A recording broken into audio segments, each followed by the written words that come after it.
ಕಲೆ, ಸಾಹಿತ್ಯ, ಆಚಾರ ವಿಚಾರಗಳು ಭಾಷೆ, ಭೌಗೋಳಿಕ ಗಡಿಯನ್ನು ದಾಟಿದೆ.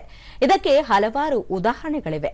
ಈಗ ಅಂತಹದ್ದೇ ಬೆಳವಣಿಗೆ ಕಂಡು ಬಂದಿದ್ದು ಬಯಲು ಸೀಮೆಯಲ್ಲೂ ಕರಾವಳಿ ಭಾಗದ ಯಕ್ಷಗಾನ ಪ್ರದರ್ಶನ ಹೆಚ್ಚು ಜನಪ್ರಿಯತೆ ಪಡೆಯುತ್ತಿದೆ. ಈ ಕುರಿತ ಒಂದು ವರದಿ ಇಲ್ಲಿದೆ.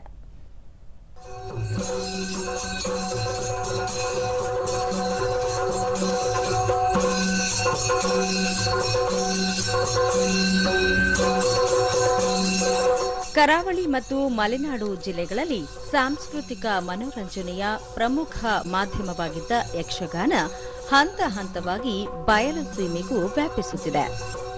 ಕರಾವಳಿ ಭಾಗದಲ್ಲಿ ಹೆಚ್ಚು ಕಾಣಸಿಗುವ ಯಕ್ಷಗಾನ ಚಿತ್ರದುರ್ಗದಲ್ಲೂ ಹೆಚ್ಚಾಗಿ ಪ್ರದರ್ಶನಗೊಳ್ಳಲಾರಂಭಿಸಿದೆ.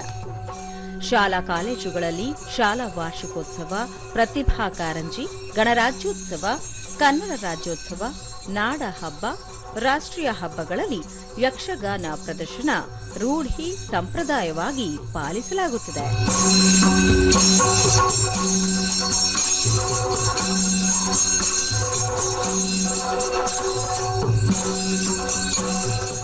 ಆಧುನಿಕತೆಯ ಭರಾಟೆ ನಡುವೆ ನಶಿಸುತ್ತಿರುವ ಜಾನಪದ ನೃತ್ಯ ಕಲಾ ಪ್ರಕಾರಗಳನ್ನು ಉಳಿಸಿ ಬೆಳೆಸುವ ಅಗತ್ಯತೆ ಹೆಚ್ಚಾಗಿದೆ. ಚಿತ್ರದುರ್ಗದ ಸ್ಥಳೀಯರು, ಶಾಲಾ ಕಾಲೇಜು ವ್ಯವಸ್ಥಾಪಕ ಮಂಡಳಿ, ಮಕ್ಕಳ ಪೋಷಕರು ಜಾನಪದ ಕಲೆಗಳ ಪ್ರೋತ್ಸಾಹಕ್ಕೆ ಬೆಂಬಲವಾಗಿದ್ದಾರೆ.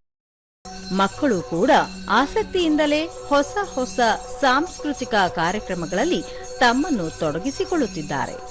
ದೂರದರ್ಶನದೊಂದಿಗೆ ವಿದ್ಯಾರ್ಥಿ ಪಿ. ಅನೀಶ್ ಯುವ ತರಂಗದಲ್ಲಿ ವಾಲಿ ವಧೆ ಎಂಬ ನೃತ್ಯ ರೂಪಕದಲ್ಲಿ ರಾಮನ ಪಾತ್ರದಲ್ಲಿ ಅಭಿನಯಿಸಿದ್ದು ತಮಗೆ ಅತೀವ ಸಂತಸ ತಂದಿದೆ ಎಂದರು. ನಾನು ಮತ್ತು ನನ್ನ ಸಹಪಾಠಿಗಳು ಯುವ ತರಂಗದಲ್ಲಿ ವಾಲಿ ವಧೆ ಎಂಬ ನೃತ್ಯದಲ್ಲಿ ನರ್ತಿಸಿದ್ದೇವೆ. ನಾನು ರಾಮನ ಪಾತ್ರವನ್ನು ಮಾಡಿದರೆ ನನ್ನ ಸಹಪಾಠಿಗಳೆಲ್ಲರೂ ವಾನರರ ಪಾತ್ರವನ್ನು ಮಾಡಿದ್ದೆವು. ನನಗೆ ರಾಮನ ಪಾತ್ರ ಮಾಡಿದ್ದಕ್ಕೆ ತುಂಬಾ ಹೆಮ್ಮೆ ಎನಿಸುತ್ತದೆ. ಮತ್ತೊಬ್ಬ ವಿದ್ಯಾರ್ಥಿ ಧೀರಜ್ ಮಾಯಾ ರಾವಣ್ ಎಂಬ ಶೀರ್ಷಿಕೆಯಡಿ ಯಕ್ಷಗಾನ ವೇಷ ಧರಿಸಿ ವಾನರ ಸೈನ್ಯದಲ್ಲಿ ಕಾಣಿಸಿಕೊಂಡಿದ್ದಾಗಿ ನೆನಪಿಸಿಕೊಂಡರು. ವಾನರ ಸೈನ್ಯದಲ್ಲಿ ಯಕ್ಷಗಾನ ಪಾತ್ರವನ್ನು ಮಾಡಿದ್ದೆನು. ನನಗೆ ಯಕ್ಷಗಾನ ವೇಷವನ್ನು ಧರಿಸಿ ಬಹಳ ಹೆಮ್ಮೆ ಆಗಿತ್ತು.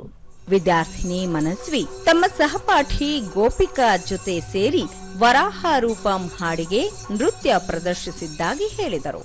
ಅದರಲ್ಲಿ ನಾನು ಗೋಪಿಕಾ ಯಕ್ಷಗಾನ ವೇಷ ಹಾಕೊಂಡಿದ್ವಿ. ಚೆನ್ನಾಗ್ ಬಂತು. ಎಷ್ಟೊಂದ್ ಜನ ಚೆನ್ನಾಗಿದೆ ಅಂತ ಕ್ಲಾಪ್ಸ್ ಎಲ್ಲ ಹೊಡೆದು ಮಾಡಿದ್ರು. ಇದು ತುಂಬಾ ಖುಷಿಯಾಗಿರೋಂತ ವಿಷಯ.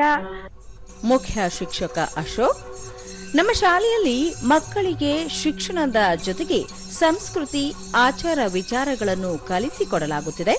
ಇತ್ತೀಚೆಗೆ ಕರಾವಳಿ ಭಾಗದ ಯಕ್ಷಗಾನ ಕಲೆಯನ್ನು ನಮ್ಮ ಮಕ್ಕಳು ಅಭ್ಯಾಸ ಮಾಡಿ ಪ್ರದರ್ಶಿಸುತ್ತಿದ್ದಾರೆ ಎಂದರು. ಕರಾವಳಿಯ ಜನಪದ ಕಲೆಯಾಗಿರ್ತಕ್ಕಂಥ ಯಕ್ಷಗಾನವನ್ನ ನಮ್ಮ ಶಾಲಾ ಮಕ್ಕಳ ಮುಖಾಂತರ ಆ ಒಂದು ಯಕ್ಷಗಾನ ಕಾರ್ಯಕ್ರಮವನ್ನು ಕೊಡಿಸೋದ್ರ ಮುಖಾಂತರ ಮಕ್ಕಳಲ್ಲಿ ಒಂದು ಯಕ್ಷಗಾನದ ಅಭಿರುಚಿಯನ್ನು ಮೂಡಿಸಿದೀವಿ. ಹಾಗೂ ಸಾರ್ವಜನಿಕರಲ್ಲಿ ಯಕ್ಷಗಾನಕ್ಕೆ ಸಂಬಂಧಪಟ್ಟಂತೆ ಮಾಹಿತಿಯನ್ನು ಕೊಡುವಂತ ಪ್ರಯತ್ನ ನಾವು ಮಾಡಿದ್ದೀವಿ. ಸಹ ಶಿಕ್ಷಕಿ ಉಷಾ, ಕರಾವಳಿಯ ಕಲಾ ಪ್ರಕಾರ ಯಕ್ಷಗಾನವನ್ನು ಈ ಭಾಗದ ಶಾಲಾ ಮಕ್ಕಳು ಪ್ರದರ್ಶಿಸಿದ್ದು ಖುಷಿ ತಂದಿದೆ ಎಂದು ಸಂತಸ ವ್ಯಕ್ತಪಡಿಸಿದರು. ನಮ್ಮ ಕರ್ನಾಟಕದಲ್ಲಿ ಫೇಮಸ್ ಆಗಿರುವಂತಹ ಯಕ್ಷಗಾನದ ಒಂದು ತುಣುಕನ್ನ ನಾನು ನನ್ನ ಶಾಲೆಯ ವಾರ್ಷಿಕೋತ್ಸವದಲ್ಲಿ ಮಕ್ಕಳ ಮೂಲಕ ನಾನು ಅದನ್ನ ಪ್ರಸ್ತುತಪಡಿಸಿದೆ. ಹಾಗಾಗಿ ನಾನು ತುಂಬಾ ಖುಷಿ ಪಡ್ತೀನಿ. ಕರಾವಳಿ ಪ್ರದೇಶದ ಕಡೆಗೆ ಹೆಚ್ಚಾಗಿ ಇದನ್ನ ನಾವು ನೋಡ್ತಾ ಹೋಗ್ಬೋದು.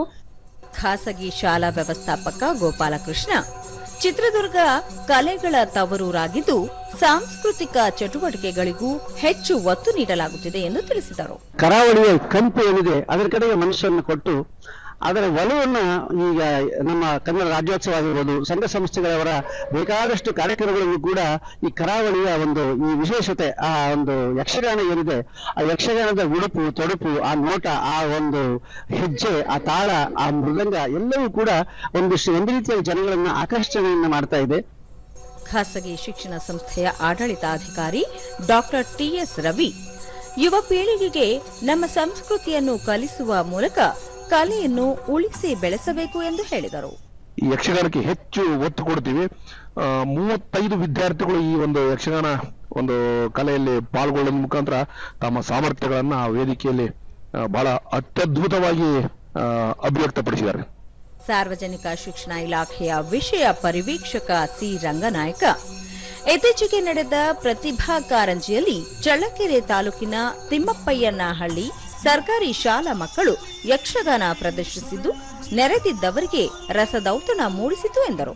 ಎಲ್ಲೋ ಒಂದ್ ಕಡೆ ಅದ್ಭುತವಾದಂತಹ ಅಭ್ಯಾಸ ಮಾಡಿಕೊಂಡು ಬಂದಿರತಕ್ಕಂತಹ ಒಂದು ಜಾನಪದ ನೃತ್ಯಗಳನ್ನ ನಾವು ಕಣ್ತುಂಬ್ಕೊಂಡ್ವಿ. ಅದ್ರಲ್ಲಿ ವಿಶೇಷವಾಗಿ ನಾನು ಗಮನಿಸಿದ್ದು ಪೂಜಾ ಕುಣಿತ ಆಗಿರ್ಬೋದು, ಡೊಳ್ಳು ಕುಣಿತ ಆಗಿರ್ಬಹುದು, ಆಮೇಲೆ ಕೋಲಾಟ ಆಗಿರ್ಬೋದು, ಲಂಬಾಣಿ ನೃತ್ಯ ಆಗಿರ್ಬಹುದು, ಕಂಸಾಳೆ ಆಗಿರ್ಬೋದು, ಈ ಎಲ್ಲ ಜಾನಪದ ಕಲೆಗಳ ಪ್ರಕಾರಗಳನ್ನ ಮಕ್ಕಳು ಅದ್ಭುತವಾಗಿ ಪ್ರದರ್ಶನ ಕೊಟ್ರು. ಬಯಲು ಸೀಮೆ ತನ್ನದೇ ಆದ ಕಲಾ ಸಾಂಸ್ಕೃತಿಕ ಶ್ರೀಮಂತಿಕೆಯ ಜೊತೆಗೆ ಕರಾವಳಿಯ ಆಚಾರ ವಿಚಾರಗಳನ್ನು ರೂಢಿಸಿಕೊಳ್ಳುವ ಮೂಲಕ ಮತ್ತಷ್ಟು ಸಮೃದ್ಧಿಯತ್ತ ಹೆಜ್ಜೆ ಹಾಕಿದೆ. ಹನುಮ ಸುಗ್ರೀವ, ನಿಮ್ಮ ಮಾತಿನಂತೆ ವಾಲಿಗೆ ಮೋಕ್ಷವನ್ನು ನೀಡಿದ್ದೇನೆ. ಪರಸ್ತ್ರೀಯರನ್ನು ಗೌರವಿಸಬೇಕು ಎಂಬ ನೀತಿಯೊಂದಿಗೆ ಮುಂದೆ ಸಾಗೋಣ.